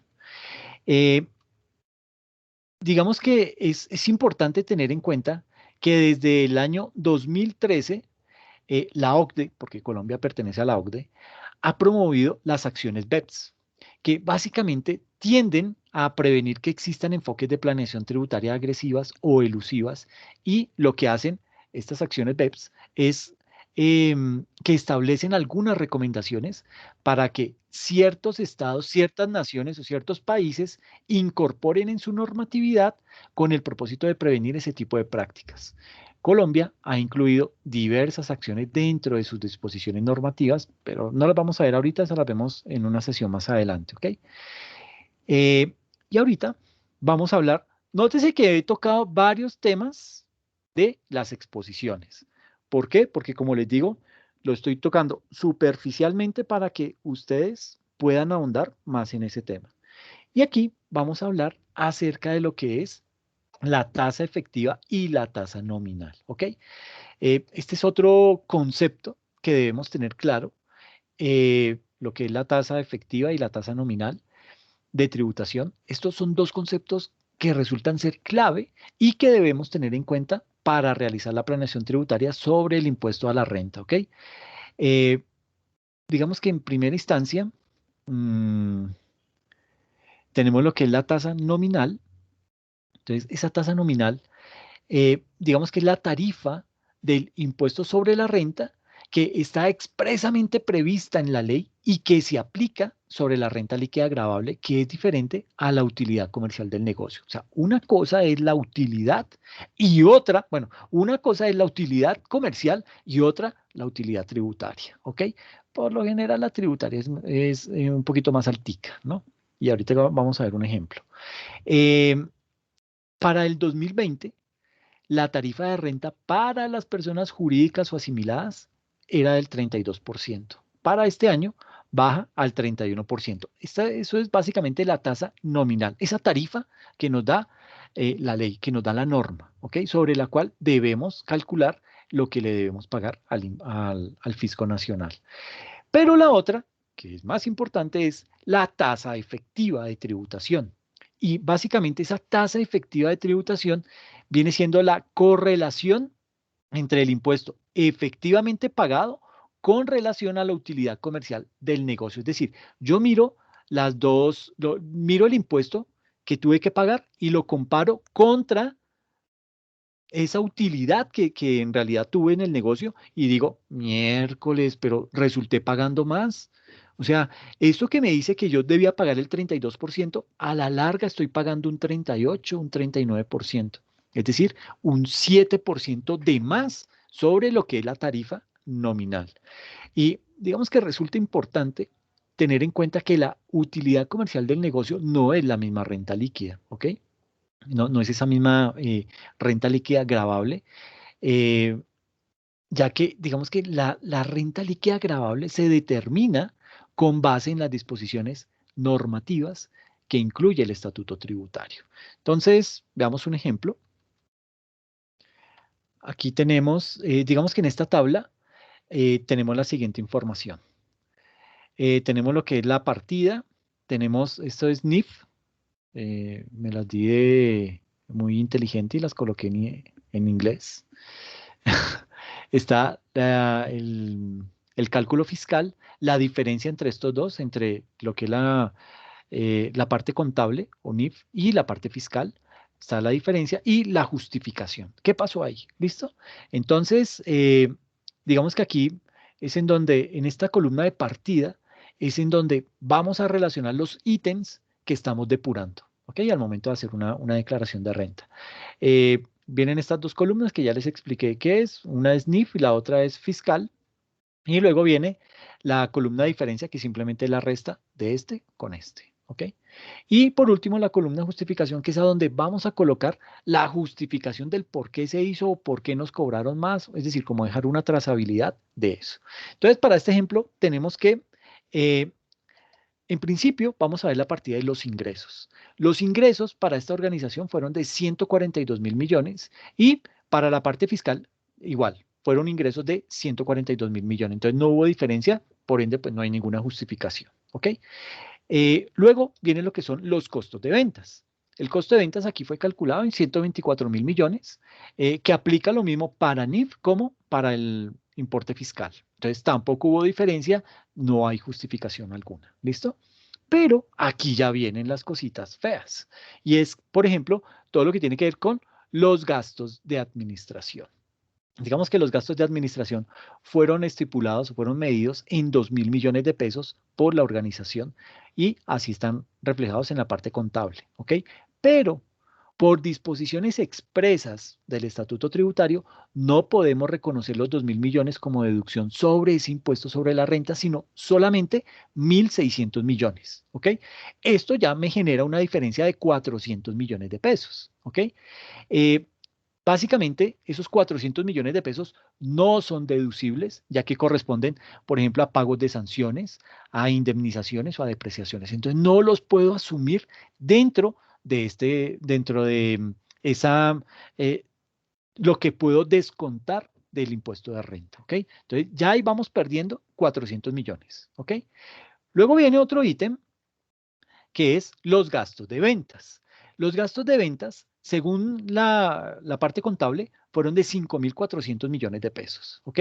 Pero para efectos fiscales únicamente se pudieron reconocer como deducción en el impuesto sobre la renta 4.400 millones, es decir, aquí ya la diferencia fue de 1.000 millones de pesos. Y básicamente corresponden a unos gastos que están sin soporte, unos gastos que no tienen relación de causalidad, etcétera, etcétera. Entonces, no tengo cómo justificarlos. La DIAN me dice, no señor, eso no se puede dar. Yo no se los puedo reconocer, ¿ok? Esto pasa mucho, no sé si ya les había dicho, en las petroleras. Yo ya les había dicho eso. Si alguien recuerda, para no echar todo el cuento. pero pues digamos No, que, profe, y en caso de que no se pueda reconocer esos 1.000 millones, ¿qué harían con eso? no, esto ¿Tendría plazo para justificarlos? no. Básicamente, si yo los incluyo dentro de la declaración y la DIAN me dice, ok, no únicamente de esos 5.400 le voy a reconocer 4.400, entonces me toca pagar la diferencia más la sanción. Entonces, digamos que se me incrementó aún más, ¿ok? Ahora, puede ser esos gastos sin soporte adecuados? Sucede que las petroleras, y este caso lo conozco básicamente por Pacific Rubiales, ¿qué hacen? Ellos mandan a su grupo de ingenieros a recorrer los terrenos por donde van los ductos o por donde piensan mandar los ductos, ¿ok? Entonces, cuando, por ejemplo, estiman que en algún punto específico hay una grieta, se está saliendo el petróleo, tienen alguna perforación, entonces ellos tienen que ir y por lo general esos ductos pasan no solamente por terrenos públicos, sino que obviamente tienen que, por temas de sobrecostos y eso, tienen que atravesar terrenos privados. Entonces, cuando una grieta de esas pasa en un terreno privado, este señor tiene que ir armado de plata, ese ingeniero. ¿Por qué? Porque él tiene que ir a la finca del señor y dice, buenas, es que se me rompió el tubo, ¿usted me deja abrir, sacar lo que se dañó ahí y volver a cerrar mientras hago el arreglo? Le dice, sí, claro, pero eso le vale, señor. O sea, que las personas ya saben perfectamente que son petroleras, que tienen platica y que esta gente viene armada con plata, ¿ok? Entonces le dicen, sí, claro, hágale, pero yo le cobro 12 millones. Uy, no, pero eso es mucho, no sé qué. Ok, es lo que le cobro. No, si le sirve bien, si no, que se siga perdiendo de petróleo. No, venga, pero entonces, digamos que lo dejaron en 11 millones. Entonces, tome los 11 millones, pero ¿con qué cara le va a decir usted al señor, emítame una factura electrónica o justifíqueme? Nada, es una persona, de pronto hasta es el capataz que está ahí en la finca, él de eso no sabe nada. Y como el daño se está agravando, entonces páguele los 11 millones y métase, rompan lo que tienen que romper, saquen el tubo, cambien lo que tienen que cambiar y que siga la operación. Entonces, a veces es preferible darse la pela y perder ese dinero que sabe que como no tiene un soporte válido y puede ser que aquí digan, no, sí, pero puede hacer una cuenta de cobro. Esas personas muchas veces, ni siquiera los que están en las fincas, casi que en muchas ocasiones no saben leer ni escribir y por expresa orden que les da el patrono, les dice, usted no me firma nada, usted, si le vienen a dar plata, la recibe y me avisa, ¿ok? Si quiere me pasa al señor para hacer el negocio con él, pero usted me va a recibir esa plata y no me firma nada, entonces se queda eso ahí.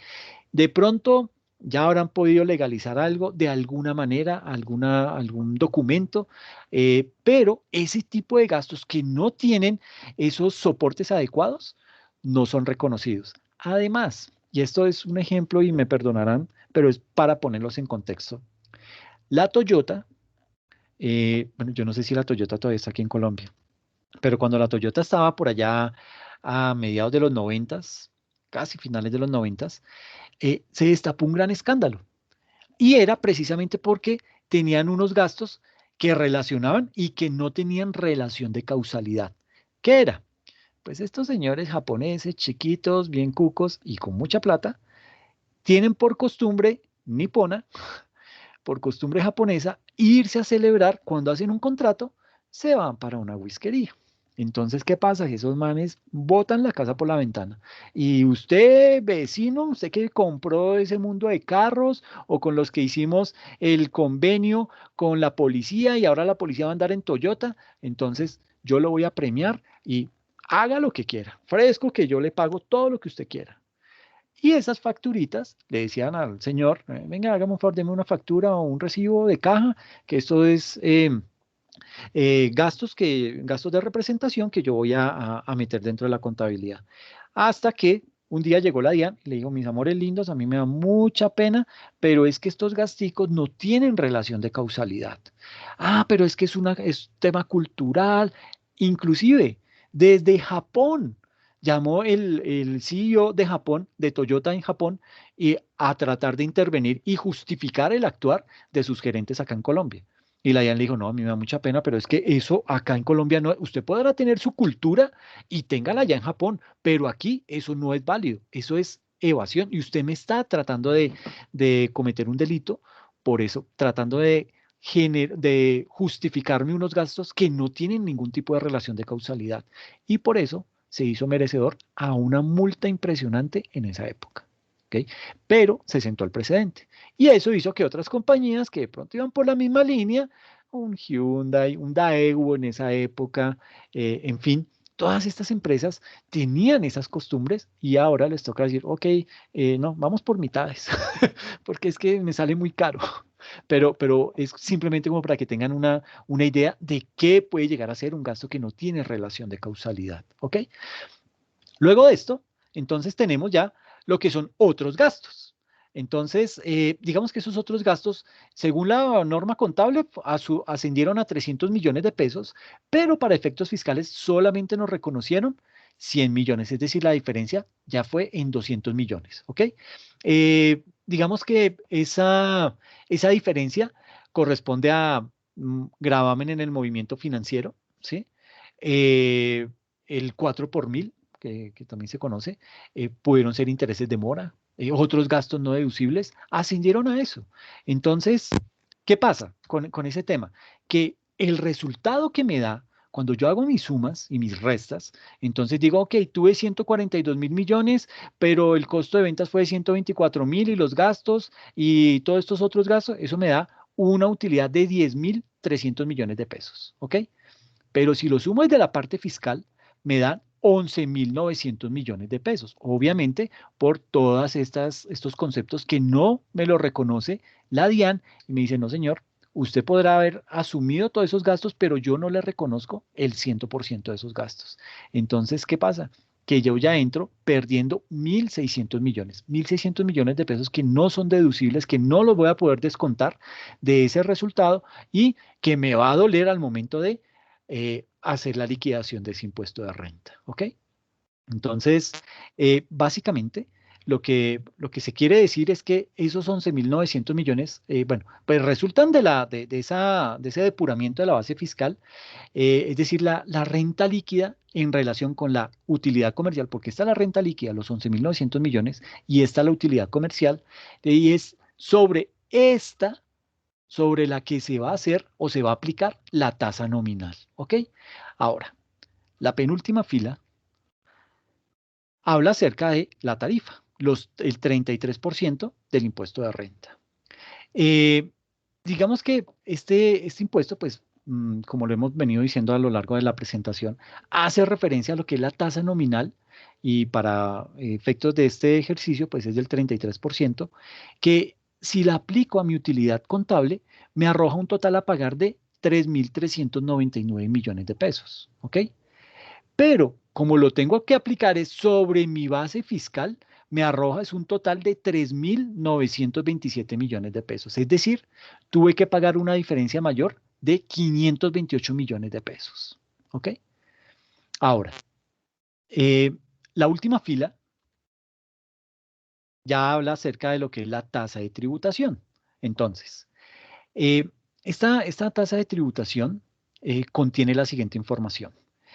Sucede que cuando tomamos ese impuesto, que es el efectivamente pagado, este 3.927 millones, que fue el que en efecto yo tuve que pagar como contribuyente, y lo comparo con el resultado contable, que es de 3.399 millones, encontramos que mi tasa de tributación no fue del 33%, ¿sí?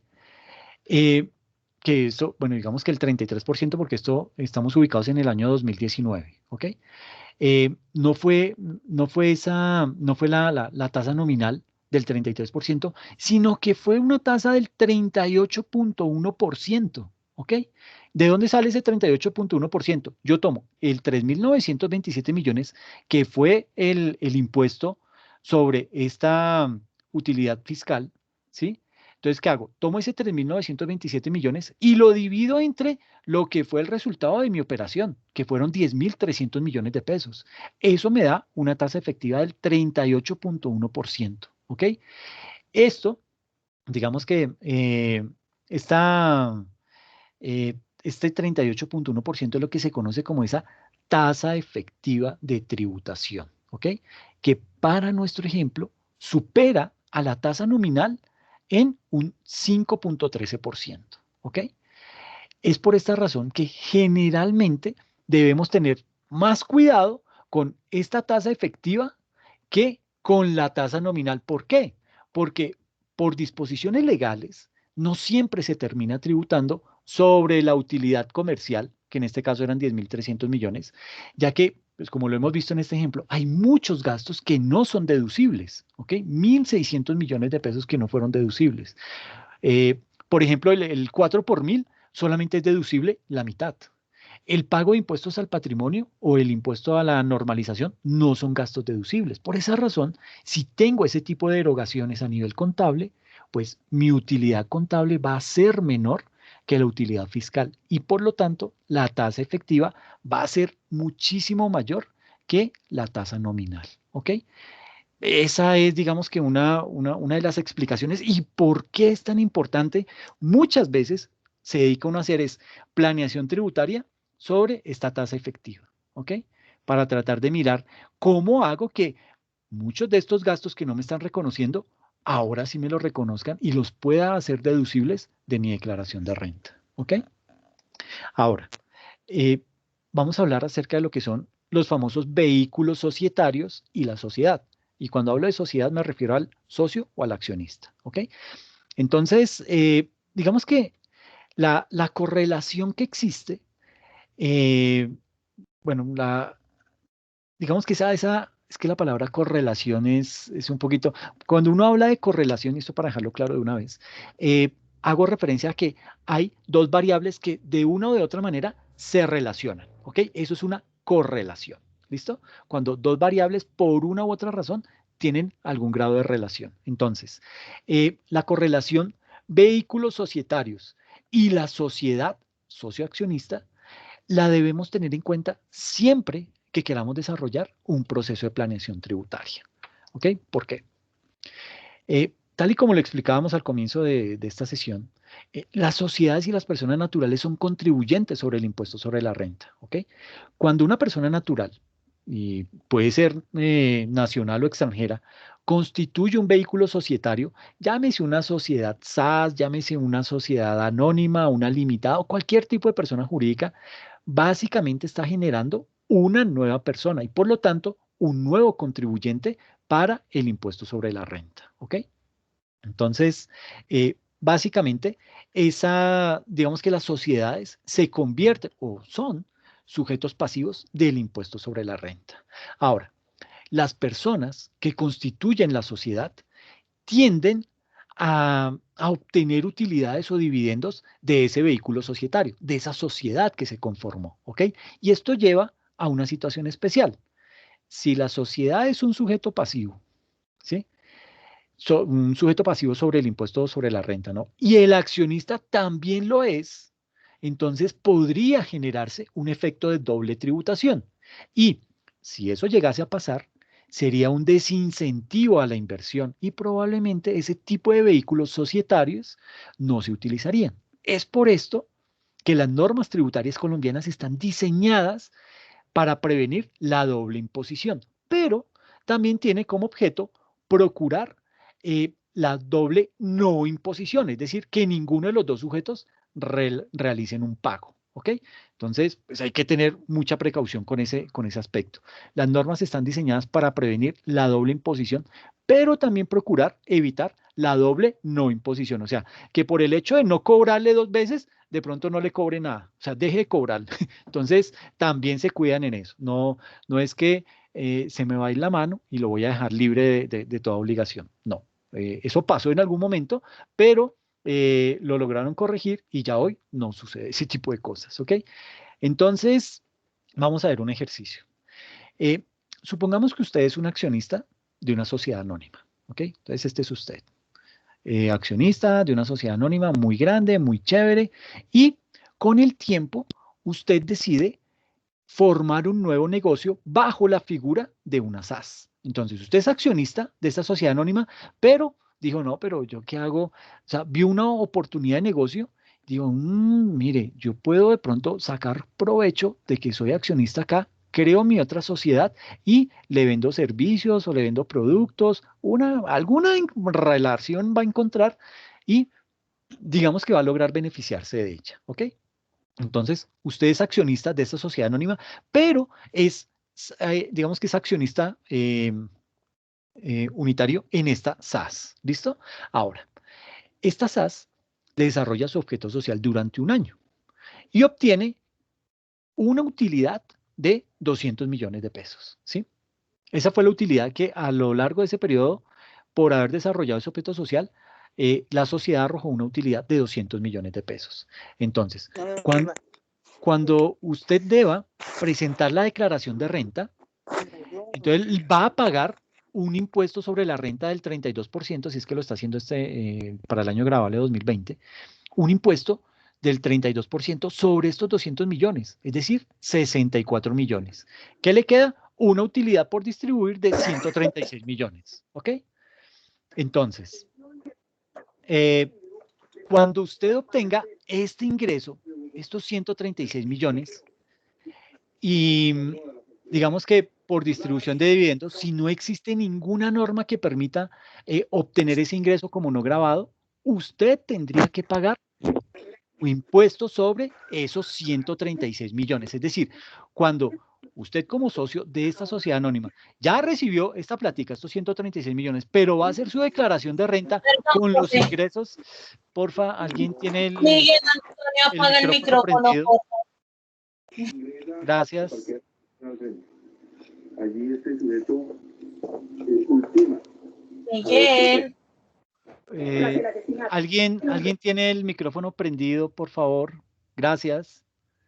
Ok, entonces les decía, cuando usted obtenga este ingreso de los 136 millones de la utilidad neta que le quedó ya después de haber pagado de haber descontado lo que va a pagar por impuesto de renta de ese año, fruto de la actividad desarrollada como esta SAS, pues digamos que si no existiera ninguna norma que permitiera obtener ese ingreso como no grabado, usted tendría que pagar impuesto también sobre esos 136 millones cuando vaya a hacer la declaración de renta por los ingresos o los dividendos que obtuvo esta sociedad anónima. Entonces, sobre los ingresos de esta sociedad anónima, más esta utilidad que obtuvo en esta SAS, entonces ahí básicamente le estarían aplicando a usted doble imposición. ¿Por qué doble imposición? Porque cuando usted realice su declaración de renta, va a tener que mostrar que tuvo esos ingresos de 136 millones y los va a tener que declarar. Lo que pasa es que la norma ahora le permite a usted decir, bueno, como usted ya me pagó eso acá, aquí llévelo y no va a tener que pagarme impuesto sobre este monto. Es decir, si lo hubiera hecho, si la norma no se hubiera percatado del tema, usted hubiera tenido que declarar unos ingresos sobre los dividendos de esta sociedad anónima más los ingresos de esta SAS y solamente por estos ingresos, 136 millones, le aplicarían un impuesto sobre la renta del 32% y tendría que pagar 43.520.000 pesos de más, ¿ok? Pero hoy en día, digamos que ahí es en donde el artículo, aquí sale, no, entonces, gracias al artículo 49 del Estatuto Tributario, ahí estipula que cuando la utilidad haya estado sujeta a imposición en la sociedad que va a distribuir los dividendos, ese receptor, o sea, usted, en este caso, digamos que como accionista de la sociedad anónima, va a tratar los 136 millones como un ingreso no constitutivo de renta o ganancia ocasional. Es decir, que no le tiene que aplicar ese impuesto otra vez sobre una base que usted ya declaró, ¿ok? Esos son, digamos que, errores que tenía la norma, que venía heredando con el paso del tiempo, pero que ha logrado detectar y a la vez ha logrado depurar en la medida en que las situaciones pues se han hecho notorias. Y es apenas, digamos que eso es apenas lógico. ¿Por qué? Porque ¿cómo es posible que yo, siendo accionista de una empresa, no pueda crear otra y esto pues genere empleo, genere en estos momentos reactivación económica, etcétera, etcétera? Entonces, si yo hago esta jugadita, yo Estado, hago esta jugadita, le cobro impuesto por acá y le cobro impuesto por acá, entonces lo que va a hacer es que va a desincentivar la inversión en Colombia, ¿ok? No solamente de los extranjeros, sino de los mismos nacionales. ¿Por qué? Por doble tributación. Pero eso ya está controlado. Esto es simplemente un ejemplo para mostrarles el impacto que puede llegar a tener una situación como esas, ¿ok? Ahora, partiendo de este mismo ejemplo, ese artículo 49 del Estatuto Tributario procura que, por ejemplo, si en la SAS, o sea, es el mismo ejemplo, ¿no? Pero si en la SAS, digamos que usted tuvo un impuesto de renta de 0 pesos, ¿sí? Por alguna razón, 200 millones de pesos y no tuvo que pagar nada. Invéntese la razón que sea. No tuvo que declarar renta. O bueno, tuvo que declararla, pero le dio 0 pesos. Entonces, digamos que cuando llegue este dinero a ser reportado por este accionista, esos 200 millones de esa utilidad por distribuir que llegaron limpiecitos fue la utilidad comercial y como no tuvo que pagar nada, entonces los tiene librecitos y disponibles. Cuando los va a llevar usted acá a la sociedad anónima, entonces ahí ya pierde el carácter de ingreso no constitutivo de renta ni de ganancia ocasional, ¿ok? Ahí ya le va a aplicar el impuesto del 32% sobre esos 200 millones más lo que obtenga de dividendos por esa sociedad anónima, ¿ok? Entonces, digamos que en este caso, los 200 millones pierden la calidad de ingreso no constitutivo de renta ni ganancia ocasional y se convierten en un ingreso ordinario debido a que su impuesto en la SAS fue de 0 pesos. Entonces, la norma ya se cura en salud, dice, ok, no lo voy a grabar doble vez, pero no significa que no lo voy a grabar. Lo voy a grabar de una o de otra forma, pero usted cae porque cae, ¿sí? Lo que pasa es que se cuida muchísimo de no cobrarle o de no grabarlo doble vez a usted, ¿ok? Entonces, digamos que dependiendo mucho de las políticas públicas que el Estado, en este caso Colombia, dependiendo de esas políticas públicas que Colombia quiera realizar, puede que los beneficios que origine que en las SAS no se paguen impuestos sobre la renta terminen trasladándose al accionista en la sociedad anónima, pero eso tiene que ser establecido por expresa disposición legal, es decir, el Congreso tiene que establecerlo. Es decir, si por alguna razón Colombia dijo, ok, por el desarrollo de este tipo de actividad, por ejemplo, una actividad de economía naranja, usted no va a pagar impuesto de renta porque es que yo estoy reactivando ese sector y no sé qué y todas las cosas. Entonces, impuesto sobre la renta, 0 pesos. Ok, listo.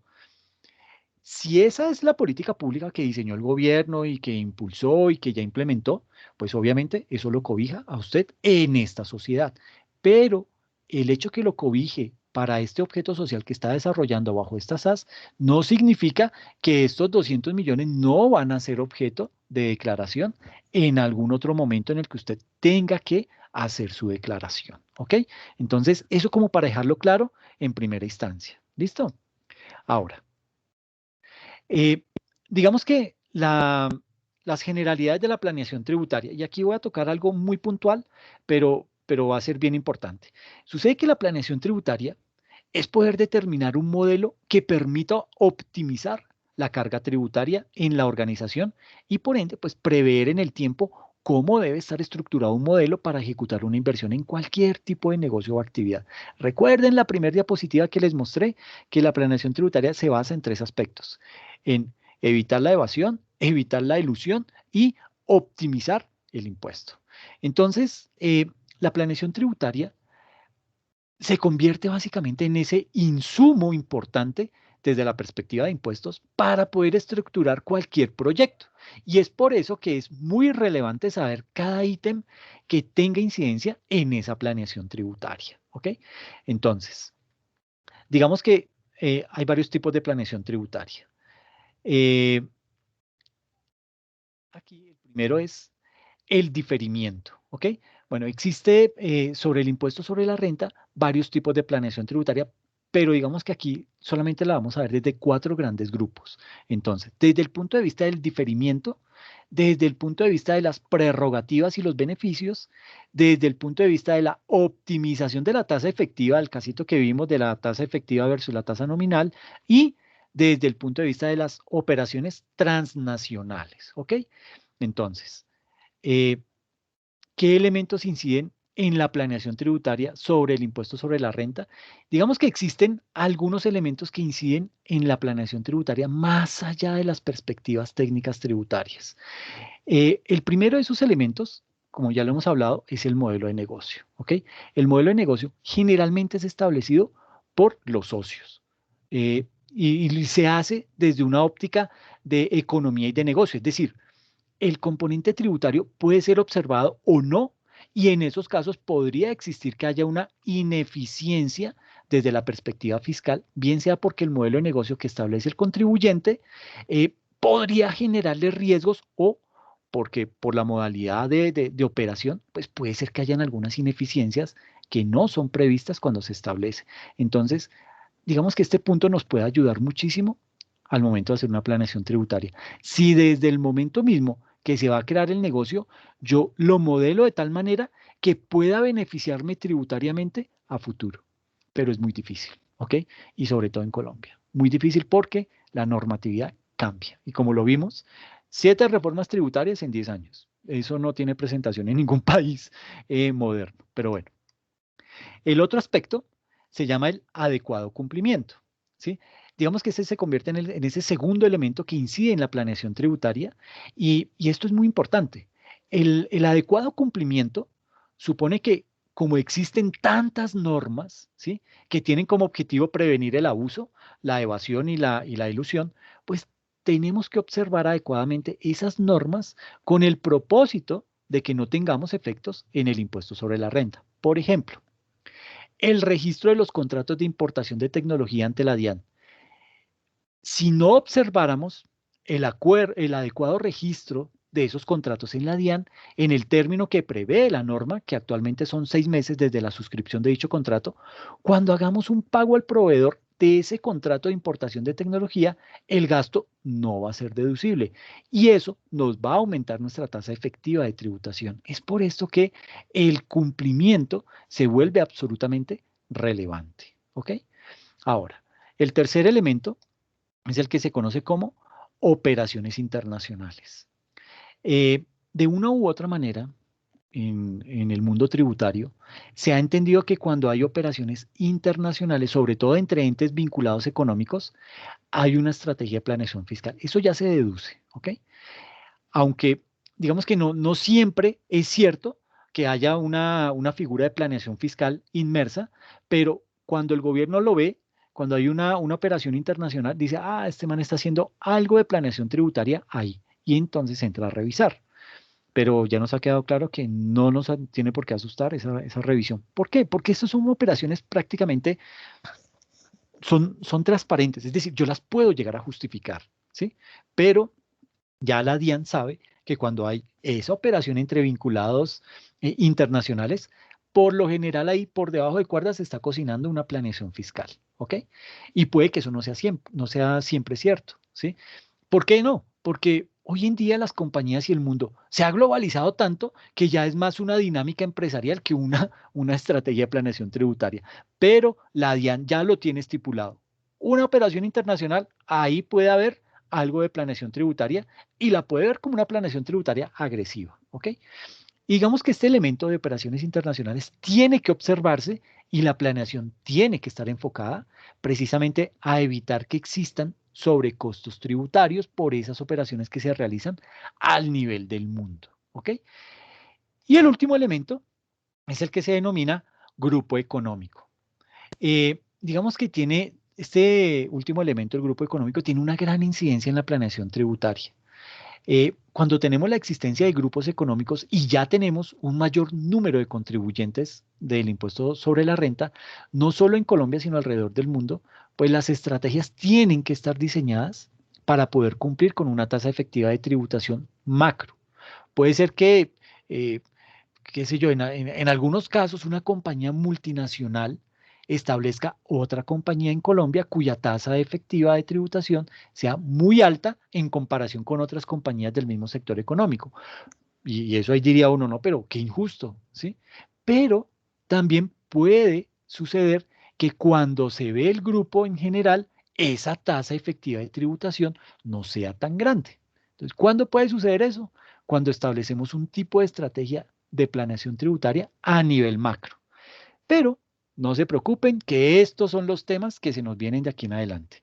Este tema del modelo de negocio, del adecuado cumplimiento de las operaciones internacionales y del grupo económico, incluyendo este punto en el que vamos a tener que hablar de los diferentes tipos de planeación tributaria. La vamos a ver desde el aspecto del diferimiento, de las prerrogativas y beneficios, de la optimización de la tasa y de las operaciones transnacionales. ¿Ok? Yo sé que de pronto fue mucha información, no se afanen, esto lo vamos a digerir con un ejemplito mucho más práctico, algo que va a ser más didáctico, pero que va a ser un poquito largo. Entonces les pido un poquito de paciencia con el tema. Esto de la planeación tributaria es muy bonito, es muy interesante. Entonces, pues porfa, para que lo tengan ahí, lo vuelvan a ver esta grabación con el ánimo de poderle ir estudiando y pues nada, también verlo con ojos de ir preparando la exposición, ¿ok? Entonces, pues nada, les agradezco mucho la atención. No sé si de pronto hay alguna inquietud, algo que quedó por ahí en el tintero.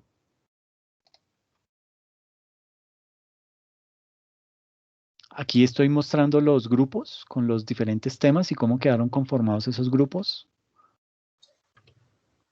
Profe, quedamos como noqueados de tanta información. Sí, yo lo sé y créeme que por eso yo no quería grabar es más, yo la grabé, pero cuando me di cuenta de eso dije, no, hermano, o sea, esto los va a volver locos. El día que ellos vean esa grabación, van a cancelar la materia o van a pedir que les cambien al profe porque es mucha información.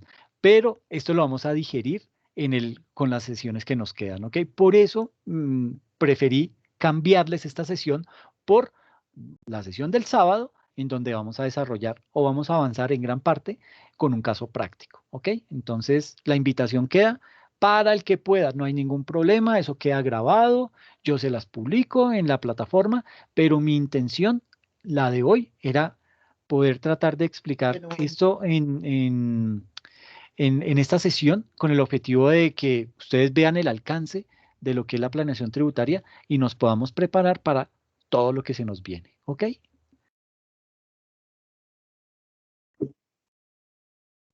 No sé si alguien tenga alguna, dime. Bueno, no sé si alguien de pronto tenga dudas con la actividad evaluativa, con los temas, con los grupos, cómo quedaron conformados. Dime. Profe, buenas noches. Hola, buenas noches. Profe, soy Brandon. Es que no estoy incluido en el grupo, es que tuve como unos percances con la universidad. Ya los solucioné. Y Ok, pues no ok. tengo tema. Ok, Brandon. Y tú había una niña que quería hacerse contigo. Sí, Yuri Moreno. Yuri Moreno. Yuri Mayerly Moreno. Tasa de tributación versus tasa nominal. Ok, pues Yuri está con Luis Antonio. Pues viejo, si tú quieres, te incluyo en ese grupo. Pero me tienen que hacer un trabajo excelente, ¿ok? ¿Estás de acuerdo? Listo, profe, sí. Qué bien. Entonces, espérame, ya te agrego, porque si no me quedas después por fuera. Miércoles. Ok. Oye, muchas gracias por haberme avisado, porque si no, imagínate, te quedas sin el tema, ¿listo? Entonces, Gracias. Brandon, no, a ti, Brandon, ¿qué viejo? ¿Moreno? Moreno. Ok, perfecto. Listo, entonces ese es el único grupo que quedó con 3 integrantes. ¿Listo? Listo, sí, señor, gracias. No, a ti, Brandon, entonces yo veré un buen trabajo porque ese tema es bien bonito y es bien interesante de poderlo explicar con detenimiento. ¿Listo? Listo, sí, señor. Bueno, qué chévere. Entonces, muchachos, pues si no es más, les agradezco muchísimo la atención. Les pido mil y mil disculpas por lo de la semana pasada, pero créanme que es un caso de fuerza mayor que pues lo vamos a reponer este sábado. ¿Listo? Pues nada, entonces, si no es más, los dejo libres. Cuídense mucho y para los que puedan nos vemos el sábado, de 4 a 6 de la tarde, ¿ok? Vale, profe. Hasta luego. Bueno, cuídense mucho. Hasta luego. Chao, que estén muy bien. Profe, soy Ay, Yuri. sí, discúlpame, yo ya iba a colgar.